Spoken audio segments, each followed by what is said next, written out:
Olá, para você que me assiste aí no canal Crescendo na Graça, para você que me acompanha aí no canal Crescendo na Graça, né? Que Deus esteja na direção da sua vida, que Deus esteja no controle da sua vida, que Deus esteja abençoando a sua vida. Eu sou grato por mais uma oportunidade de estarmos aqui juntos, compartilhando o melhor da vida, que são os assuntos do céu, os assuntos de Deus, os assuntos da Bíblia Sagrada. Hoje eu tenho uma mensagem aqui para compartilhar com você, referente ao culto desse domingo, dia 20. E eu quero então estar compartilhando com você a mensagem que nós tivemos ali na igreja, no culto da família. E mais uma vez, como sempre eu digo aqui, foi um culto abençoado, um culto muito abençoado mesmo. Ali tivemos os momentos de adoração, os momentos de louvor a Deus, os momentos de busca, os momentos de intercessão pela família. E graças a Deus pela igreja que corresponde, pelo povo de Deus, que apesar de todas as dificuldades, não deixa de acompanhar os cultos e estarem na casa de Deus, não se dispersam, estão ali sempre firmes e com certeza vão colher o fruto do seu esforço, o fruto da sua fidelidade, vão colher o que de melhor Deus tem, a vida eterna. Mas, deixando de preâmbulos, vamos estar entrando dentro do texto da mensagem, que está no livro de Lamentações de Jeremias, no capítulo 3, no versículo 19 ao 21. Eu estou usando aqui a edição Almeida Revista e Atualizada, certo? Então, os versículos dizem o seguinte: lembra-te da minha aflição e do meu pranto, do absinto e do veneno. Minha alma continuamente os recorda e se abate dentro de mim. Quero trazer à memória o que me pode dar esperança. Eu tenho aqui a edição, essa foi a edição revista e atualizada. Eu tenho aqui a edição revista e corrigida, onde no versículo 21 diz: disso me recordarei no meu coração, por isso tenho esperança. Mas aqui no versículo 20 diz: a minha alma certamente se lembra e se abate dentro de mim. E o versículo 19 diz: lembra-te da minha aflição e do meu pranto, do absinto e do fel. Então, um pouquinho diferente, mas vocês podem ver que as traduções elas vão se atualizando e não fugindo, não deixando o assunto principal, o tema principal, né? Ali diz do absinto e do fel, aqui diz do absinto e do veneno. Mas vamos estar então meditando um pouquinho sobre lembranças, suas lembranças, nossas lembranças, o que nós armazenamos nas nossas lembranças, o que nós guardamos nas nossas lembranças, como é que nós vivemos, como é que nós lidamos com as lembranças, como é que nós lembramos com as coisas que a gente recorda, quais as influências que essas coisas vem nos trazendo no nosso dia a dia, na nossa vida diária, no nosso viver com Deus, no nosso viver com a família, no nosso viver com a igreja. Então, quais são as consequências das nossas lembranças? O escritor Jeremias, claro, que escreveu o livro de Lamentações, ele diz para Deus o seguinte: lembra-te da minha aflição, lembra-te do meu pranto, lembra-te do absinto e do fel, ou do amargo, né, do amargo. E a minha alma continuamente os recorda e se abate dentro de mim. Veja bem, aqui o escritor desse texto está se referindo àquelas lembranças amargas da vida, aquelas lembranças negativas da vida, aquelas lembranças que ainda nos causam sofrimento a cada vez em que nós passamos a fixar os nossos pensamentos, as nossas recordações nas coisas que, embora já tenham passado, que embora já façam parte do passado, mas ainda sempre a gente está trazendo a memória. E muitas vezes nós nos tornamos pessoas secas, amargas, secas no sentido espiritual, no sentido emocional, mental. Pessoas amargas, pessoas muitas vezes revoltadas, pessoas muitas vezes depressivas, pessoas muitas vezes desanimadas com as coisas, né? Com as fatalidades. Eu estava falando ali para a igreja a respeito desse ano, um ano de tantas tristezas, um ano em que muita gente perdeu entes queridos, famílias diminuíram, um ano em que essa doença aí, esse corona, essa peste aí, profetizada inclusive na Bíblia pelo Senhor Jesus, que é um sinal dos últimos tempos que nós estamos vivendo nessa terra, a igreja está prestes a ser arrebatada. Então, essa peste, ela atingiu repentinamente o mundo, não só aqui no Brasil, mas o mundo. Muitas pessoas tiveram baixas na família, muitas pessoas perderam entes queridos, pessoas que amavam, muitas dores, enfim, abateu também o sistema econômico, o sistema da convivência social, nos isolou, chegou também a trazer algumas nuances negativas para a igreja. Muitas pessoas abandonaram a fé, muitas pessoas acostumaram a não ir mais na igreja, muitas pessoas abandonaram os cultos, e isso tudo está profetizado, né, que nos últimos tempos haveriam pestes e o amor de quase todos esfriaria. Ali no livro de Apocalipse, capítulo 3, o Senhor exorta na sétima carta, né, exorta ali a igreja a voltar às primeiras obras, ao povo a estar então comprando do Senhor, comprando no bom sentido, né, buscando do Senhor colírio para os olhos, e estão então estar retornando ao primeiro amor e assim por diante, porque na verdade estamos vivendo essa fase aí em que tudo isso veio, e nesse ano essas coisas vieram. Então é como uma avalanche de coisas ruins que mudaram o costume, mudaram os hábitos das pessoas, e muitas pessoas ainda estão sofrendo o amargo, o fel. Se aproxima-se um novo ano, se aproxima aí uma virada no calendário, se aproxima o ano de 2021, e a gente está aí entrando nesse ano de 2021 ainda com esses problemas, ainda com esse temor, né, na vida, na alma, no coração. E muitos cristãos estão aí também entrando no ano de 2021 com a sua vida espiritual fria. Jesus Cristo disse: orem para que a fuga de vocês não se dê no inverno.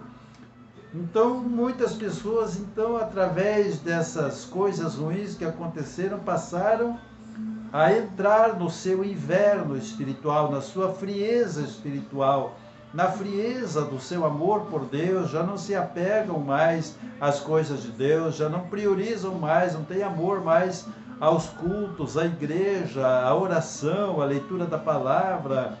Então, estão vivendo as aflições, estão vivendo o absinto, estão vivendo o amargo. E, como diz aqui, a minha alma continuamente recorda essas coisas, e o resultado é que se abate dentro de mim. A minha alma fica abatida por causa disso. Então eu gostaria de estar trazendo para você aqui uma palavra que faça com que você esteja mudando a sua visão de vida com respeito a fatalidades, e esteja se colocando na presença de Deus como aquela pessoa que Deus tocou, chamou, escolheu para herdar a vida eterna, para estar com Ele, mesmo passando por todas as aflições. Muitas pessoas ficaram indiferentes e frias com relação às coisas de Deus e ficaram se achando até mesmo, né, decepcionadas com as coisas que estão ao nosso redor.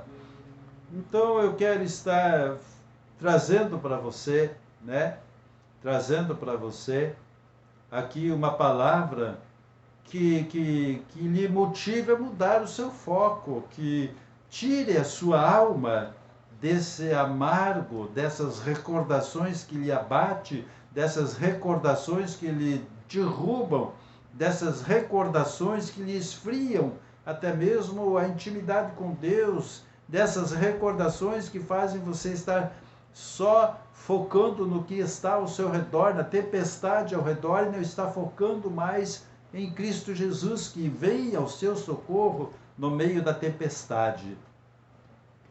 Eu, no versículo 21 desse texto, eu acho maravilhoso,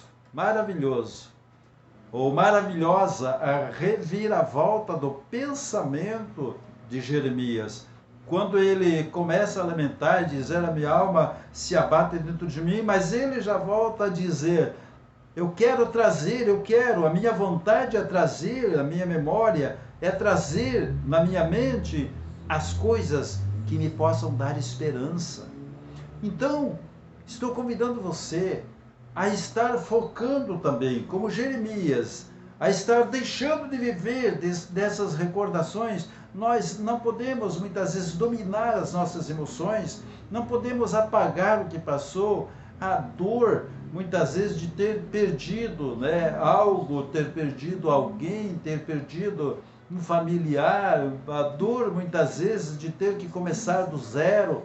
Mas olha, foque em Deus, foque naquele que pode lhe dar ainda a esperança de um recomeço de vida. Focar nas coisas de Deus, nas coisas dos céus, né? As suas lembranças do passado, que são amargas, você deve fazer aquilo que diz em 2 Coríntios 5,17.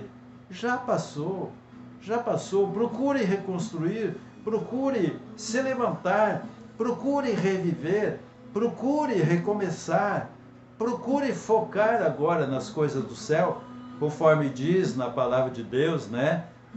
O apóstolo Paulo, ele diz para a igreja de Colossos, na Grécia, ele diz o seguinte, portanto, se já ressuscitastes com Cristo, buscai as coisas que são de cima, onde Cristo está assentado à direita ou à destra de Deus. Pensai nas coisas que são de cima e não nas que são da terra.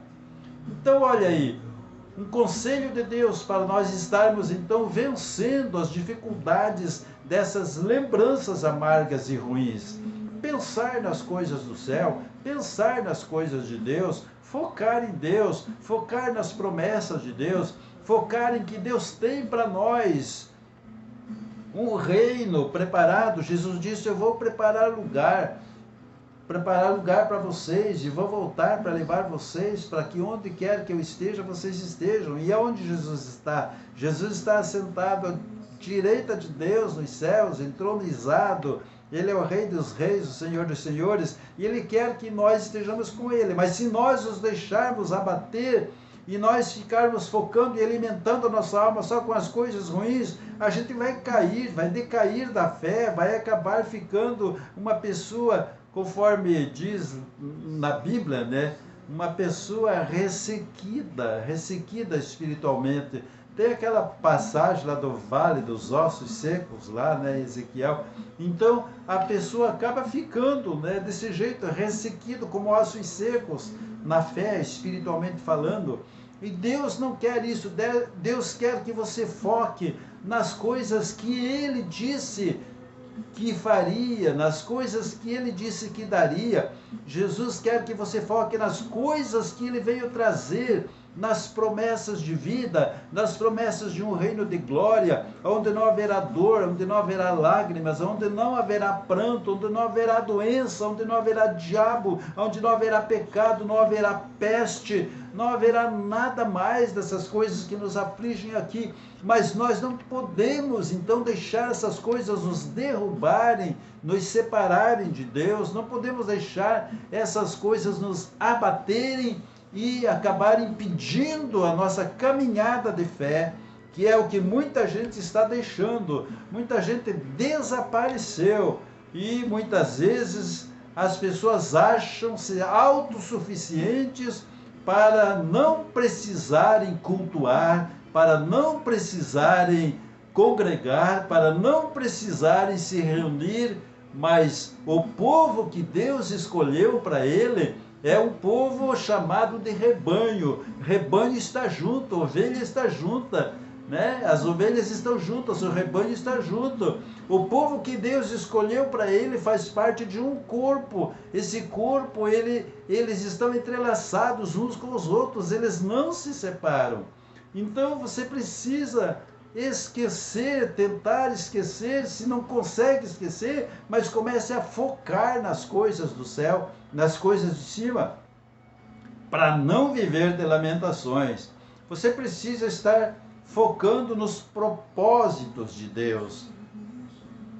Veja bem, Jeremias 29, no versículo 11, um versículo super conhecido, uma promessa de Deus que acontece mesmo se você colocar em prática, se você colocar a sua vida dentro dessa promessa, você vai viver essa promessa, vai viver essa vida que Deus propõe aqui. Ele diz, porque eu bem sei, Deus está dizendo, eu bem sei os pensamentos que tenho a vosso respeito. Ou seja, ele está dizendo para você, olha, eu sei o que eu penso de você, eu sei o que eu tenho preparado para você, diz o Senhor.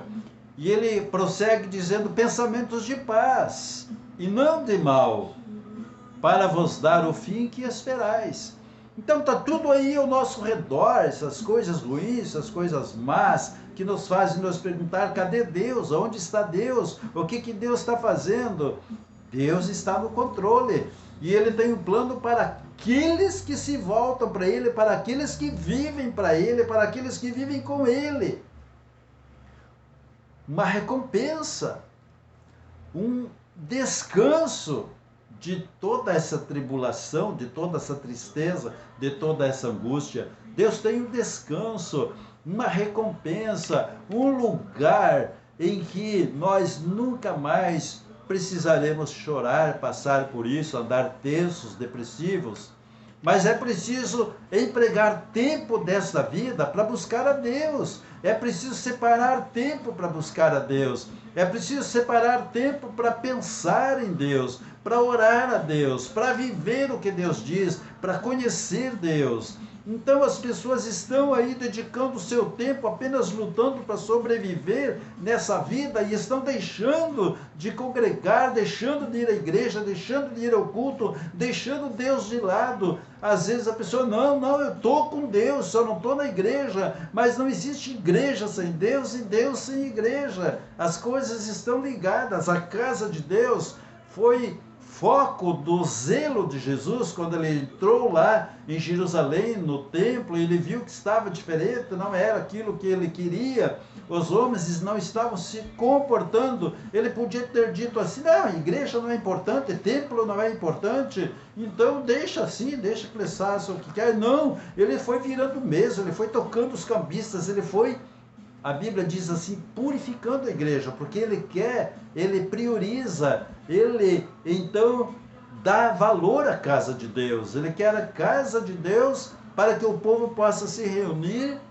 de maneira santa. Ele quer a casa de Deus preparada para que o povo possa congregar e crescer na graça, crescer no conhecimento, crescer na adoração, crescer deixando para trás as coisas que estão tentando lhe afastar. Muitas vezes as pessoas pensam, eu estou assim, mas eu continuo com Deus. E muitas vezes esquece aquele versículo que diz, o diabo está ao vosso derredor, bramando como um leão, buscando alguém para tragar. buscando alguém para arrastar de volta, buscar alguém para resgatar. O próprio Senhor Jesus disse que quando a pessoa fica liberta, o demônio, os espíritos ruins que estavam agindo na vida da pessoa, eles vão para lugares desertos, mas eles estão sempre voltando para espiar como é que está a casa, como é que está o lugar de onde eles saíram. E quando eles encontram o lugar assim, de maneira que eles possam de novo voltar, eles voltam com mais 7 espíritos. E as pessoas então ficam com a sua situação pior do que era antes. Então é tempo de nós abrirmos os olhos e vermos que o tempo de Deus está se cumprindo. E nós precisamos estar juntos, nós precisamos estar como um rebanho. A Bíblia, quando fala de arrebatamento, ela fala de arrebatar um povo que está junto, um povo que está com Deus, um povo que estão com o mesmo pensamento. Então, não deixe que essas tribulações desse ano façam parte da sua vida a ponto de afastar você, de derrubar você. E pensar também focando nas vitórias da fé, né? Pensar em coisas boas também, né? Pensar em coisas boas, como diz na Bíblia, né? Em Filipenses 4:8 diz: quanto ao mais, irmãos, tudo que é verdadeiro, tudo que é honesto, tudo que é justo, tudo que é puro, tudo que é amável, tudo que é de boa fama, se há alguma virtude, se há algum louvor, nisso pensai. Então, olha, ocupe seu pensamento com coisas boas, ocupe seu pensamento com coisas que edificam. Não encha a sua cabeça e o seu coração de recordações ruins. O que aconteceu, já aconteceu. Você não pode voltar lá no passado para desfazer. Então levante-se, comece a buscar a Deus, comece a dar graças, porque você está vivo, você está em pé, e você tem uma promessa. Deus tem pensamentos de paz para você, para dar para você o fim que você espera, ou seja, um final feliz na sua vida, na sua passagem por essa terra, por essa vida. Focando nas vitórias da fé também, diz a palavra de Deus. Em Romanos 8:18 está escrito assim: porque para mim tenho por certo que as aflições deste tempo presente não são para se comparar com a glória que em nós há de ser revelada.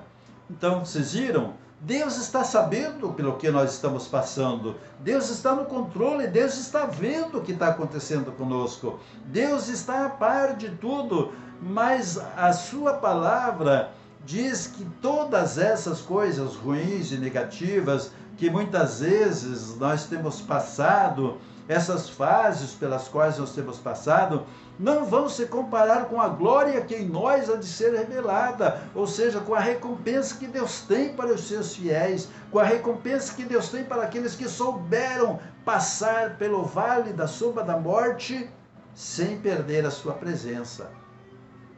Temos que focar em Jesus, temos que focar em Deus, temos que pensar em coisas boas, temos que focar nas vitórias da fé, né? A fé, ela nos leva a herdar essas coisas, essa glória que em nós há de ser revelada. E nós temos também, para vencer as nossas lembranças ruins, nós precisamos focar em quem Jesus nos tornou. Quem é você agora? O que Jesus fez com você? O que Jesus fez de você? O que Jesus fez com a sua vida? No que se tornou a sua vida? Em quem você se tornou agora? Em 1 João, no capítulo 3, no versículo 1, diz assim, ó: vede quão grande amor nos tem concedido o Pai, que fôssemos chamados filhos de Deus. Filhos de Deus. Por isso o mundo não nos conhece, porque não conhece a Ele. Então olha só o privilégio, Deus te chama de filho. Deus, e o filho tem herança na casa do Pai. O filho vai morar para sempre com o Pai. Deus tem uma herança preparada para você. Deus te escolheu para ser filho. Então seja um filho obediente, seja um filho temente, seja um filho fiel, né? Vamos parar de seguir as tendências desse mundo, de nos acharmos independentes de Deus, para seguirmos segundo os nossos conceitos cristãos. Olha, o inferno está cheio de gente que seguiram conceitos, filosofias e pensamentos próprios. Por isso Deus deixou a Bíblia, para que você conheça a Deus e siga os seus preceitos, para que a sua alma possa descansar, herdando o reino eterno de Deus. Então precisamos focar em Jesus, naquilo que Ele nos tornou filhos de Deus. Então vamos viver como filhos, vamos obedecer ao Pai. Se a palavra diz assim, então faz assim. Se a palavra direciona assim, então vai, segue assim. Não viva por conta própria, porque o fim se aproxima. Não estou aí sendo apocalíptico, mas nós estamos vendo aí ao nosso redor, a tendência das coisas não é melhorar. Não quero ser pessimista, mas no meio de tudo isso, no meio de todo esse caos, no meio de todo, né, esse horizonte que vai se descortinando aí para o reinado do anticristo, no meio disso tudo, nós estamos com Jesus e estamos vendo as promessas do Senhor, as profecias do Senhor se cumprindo e as promessas do Senhor também fazendo parte do nosso dia a dia. Você precisa estar focado em Cristo Jesus e estar tendo uma fé ativa. Coloque obras na sua fé. Muitas vezes as pessoas estão aí dizendo, não, eu estou seguindo, só que eu não estou congregando. Olha, congregar é uma ordem de Deus, não deixa de congregar. Então você já está fora da palavra, já está fora daquilo que é a direção de Deus. Não importa os motivos, não importa o que lhe disseram, não importa em que tipo de filosofia você entrou, entra dentro da palavra, foca em Deus, não deixe só que as coisas ruins que as pessoas fazem para você, as fatalidades da vida estejam te abalando a ponto de te tirar do teu convívio cristão, da prática cristã de estar sendo família de Deus. Você como família, você tem sua família, você tem sua casa, sua família, você sabe, a família está junto. Eu quero terminar essa palavra sobre lembranças, sobre suas lembranças, nossas lembranças, conforme diz ali Jeremias, né? Eu me lembro da aflição, eu me lembro do meu pranto, eu me lembro do veneno, do amargo, do absinto. A minha alma continuamente está recordando isso e se abate dentro de mim. Isso não é só Gil, isso que está escrito aqui, é uma situação de uma alma que está definhando. Isso não é só Gil, isso não é isso que Deus quer. Por isso que Ele declara, eu quero trazer à memória o que me pode dar esperança. Então renove a sua fé, renove a sua esperança em Deus. Deus quer renovar você. Eu quero estar deixando aqui um versículo que está no livro de Salmos 42, no versículo 11, que diz: por que estás abatida, ó minha alma? E por que te perturbas dentro de mim? Espera em Deus, pois ainda o louvarei, o qual é a salvação da minha face e o meu Deus. Olha aí, então, para que viver abatido? 2020 foi ruim, reconheço. Foi dificultoso, está sendo dificultoso ainda. Estamos aí com muitas mudanças na nossa vida, mudanças que tivemos que encarar, enfrentar, mudanças muitas vezes não para melhor. Como eu disse até mesmo na igreja, essas mudanças vieram, essa avalanche de coisas vieram, desestruturaram muito crente, desestruturaram muitas pessoas, mas você não precisa deixar isso lhe tirar do reino, lhe tirar da casa de Deus, roubar a sua herança. Porque te perturbas dentro de mim, a minha alma, espera em Deus, pois ainda o louvarei. Deus quer isso para você, Deus quer que você venha louvá-lo. Vamos estar orando agora e vamos estar pedindo que Deus esteja renovando o seu ânimo para que você não viva de recordações amargas, mas que renove a sua mente e que você tenha uma esperança e um futuro. Ore comigo, nosso Deus. Eu entrego agora nas tuas mãos a vida, Deus, dessa pessoa que está sem direção, que está, Senhor Deus, com a sua mente conturbada, confusa. Ó Deus, ao ver, Deus, que tivemos um ano tão difícil, Mas, Senhor Deus, que possamos abrir os olhos e ver que até aqui o Senhor nos ajudou, o Senhor nos manteve vivos, o Senhor nos manteve alimentados, o Senhor nos manteve supridos de tudo aquilo que precisamos, o Senhor manteve a igreja, nós ainda temos uma igreja para congregar, uma casa de Deus aonde orar. Vai chegar a hora, Deus, que esta casa vai estar ali vazia, porque o Senhor já levou o povo, então outras pessoas vão querer voltar e vão querer entrar nessa casa, não vão achar quem pregue, não vão achar quem ore, não vão achar quem esteja ali para lhe orientar. Então estejas abençoando esse teu filho, essa tua filha agora, Deus, que tem sua mente conturbada, suas emoções desequilibradas, para que venham, Senhor Deus, a ocupar novamente seus pensamentos com lembranças boas. Deus, em nome de Jesus eu te peço, abençoa com saúde aquele que está doente, cura do Covid, cura de qualquer outro mal, abençoa esse lar, essa família, reestrutura esse casamento, reestrutura, Deus, a vida espiritual desta pessoa, coloca equilíbrio, Deus, na vida emocional dessa pessoa, cura esta pessoa da depressão, livra da morte, livra do suicídio, livra, Senhor Deus, da queda, livra de perder a tua salvação. Livra a nossa nação, nosso país, nossos governos. Em nome de Jesus eu oro e te agradeço. Assim seja. Amém. Amém. Que Deus esteja reestruturando a sua vida através da sua busca, através da sua obediência a Deus, através do seu amor e da sua fidelidade a Deus. Fique com Ele. Paz seja contigo. Até a próxima mensagem.